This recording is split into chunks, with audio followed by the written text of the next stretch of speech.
SIR সামনের সপ্তাহে হতে চলেছে। এসআইআর এর নামে ভোট কাটার চক্রান্ত চলছে। রাজ্যে জোর কদমে চলছে এসআইআর এর প্রস্তুতি। রাজ্যে এসে দফায় দফায় বৈঠক করছেন নির্বাচন কমিশনের পদস্থ কর্তারা। প্রশ্ন একটাই, কবে থেকে শুরু হবে ভোটার তালিকার বিশেষ সংশোধন? সূত্রের খবর, আগামী সপ্তাহ থেকে পশ্চিমবঙ্গে শুরু হয়ে যাবে এসআইআর। 3 মাসের মধ্যে শেষ হবে গোটা প্রক্রিয়া।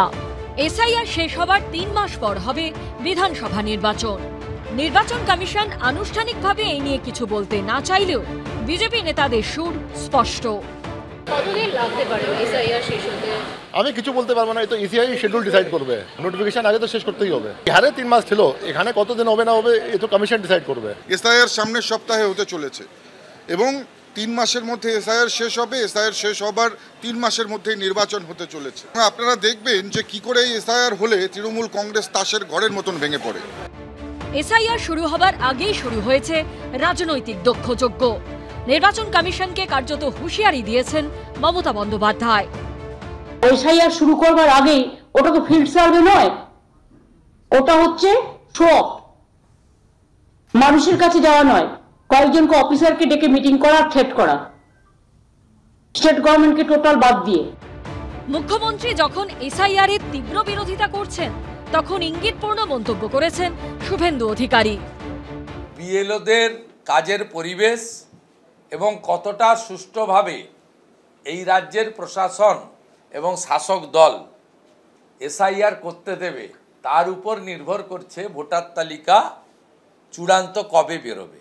ফেব্রুয়ারি মাসের শেষ সপ্তাহে যদি নির্বাচনী নির্ঘণ্ট না বেরোয়, এপ্রিল মাসের 25 তারিখের মধ্যে পুরো নির্বাচন প্রক্রিয়া শেষ না হয়, তাহলে অটোমেটিক কোর্সে রাষ্ট্রপতি শাসন অর্থাৎ গভর্নরের হাতে রাজ্য চলে যাবে।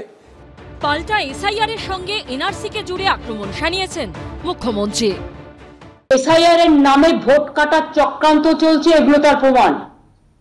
আসাম গভর্নমেন্ট কি করে বাংলার সিটিজেনদের এনআরসির নোটিশ পাঠাতে পারেন? বুধের পর বৃহস্পতিবারও 3 জেলার প্রশাসনিক কর্তাদের সঙ্গে বৈঠক করে জাতীয় নির্বাচন কমিশনের প্রতিনিধি দল। রোমা পাল, বিতন চক্রবর্তী ও শিবাশিস মৌলিকের রিপোর্ট, এবিপি আনন্দ।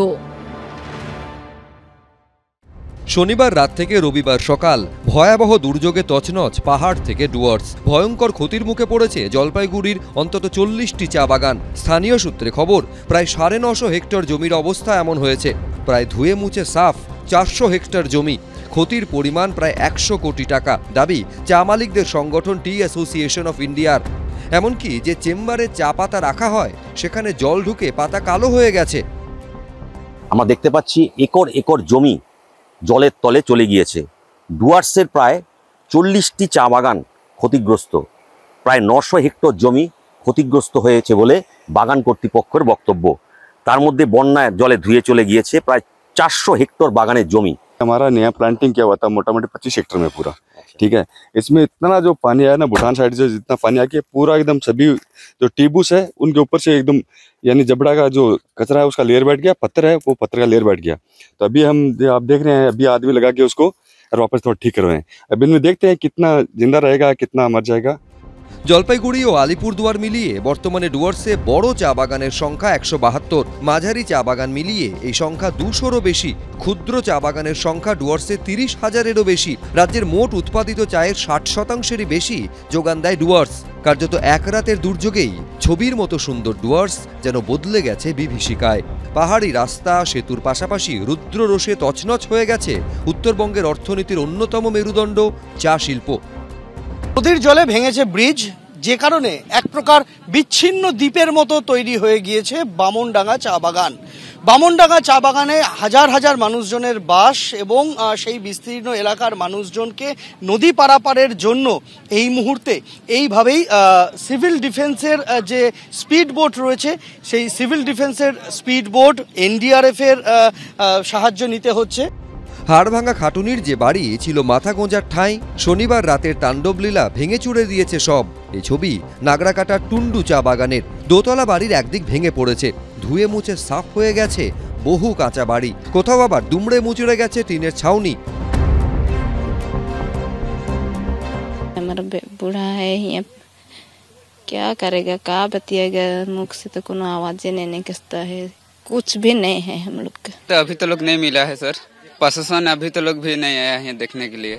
প্রায় সর্বস্ব ভাসিয়ে নিয়ে গেছে নদী, তার মধ্যেই আপাতত বন্ধ চা বাগানের কাজও। মাথায় আক্ষরিক অর্থে আকাশ ভেঙে পড়েছে।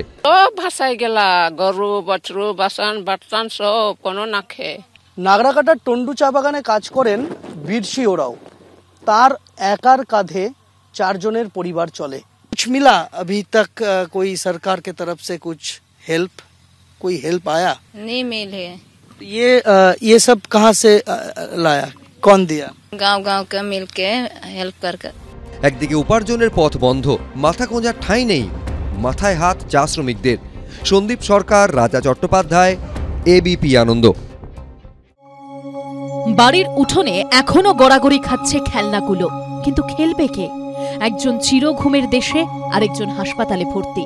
অবস্থা অত্যন্ত সংকটজনক। কেষ্টপুরের কৃষ্ণপুর রাজবংশী পাড়ার এই বাড়ির সামনেই বুধবার সকালে খেলছিল পাশাপাশি বাড়ির 2 শিশু। একজনের বয়স 5, আরেকজনের 4। সকাল 10:30 নাগাদ বাড়ির লোকজন হঠাৎ দেখেন শিশু দুটি নেই। দেখা যায় বাড়ির উল্টো দিকে খালে হাবুডুবু খাচ্ছে বছর 4 শিশুটি। কেষ্টপুরে মর্মান্তিক দুর্ঘটনা। বাড়ির মধ্যে খেলছিল বালক বালিকা এবং তার পরবর্তীকালে হঠাৎ করে বাড়ির সদস্যরা দেখতে পান যে তারা কেউ বাড়িতে নেই। এর পরবর্তীকালে এই যে বাড়ির যেখানে ঠিক বাড়ির সামনেই এইরকম ছোট্ট অংশ রয়েছে, তার পাশে একটা খাল রয়েছে, সেই খালে যখন দেখতে পায় যে বালককে ভাসতে, বালককে সঙ্গে সঙ্গে উদ্ধার করা গেলেও বালিকাকে যখন উদ্ধার করা হয় হাসপাতালে নিয়ে গেলে চিকিৎসকরা মৃত বলে জানায়। বাচ্চাটাকে পাওয়া যাচ্ছে না, এবার স্বাভাবিক তখন জল আছে, জলের মধ্যে খুঁজতে হবে। জলে খুঁজতে গিয়ে আপনার ছেলেটাকে পাওয়া গেছে, মেয়েটাকে পাওয়া যায়নি। তখন তার মধ্যে প্রায় 1-1.5 ঘন্টা পরে তাকে পাওয়া গেছে। খেলছিল খেলতে ওখানে গিয়ে বসেছিল। থেকে ওদের কি হয়েছে জানি না, হয়তো একজন পড়ে গেছে আর একজনকে বাঁচাতে গেছে। ছেলেটা বেঁচে গেছে, মেয়েটা মারা গেছে। তাকে উদ্ধার করে হাসপাতালে নিয়ে যাওয়া হয়। খানিকক্ষণ পর খাল থেকে উদ্ধার করা হয় 5 বছরের শিশু কন্যাকে। হাসপাতালে নিয়ে গেলে চিকিৎসকরা তাকে মৃত ঘোষণা করে।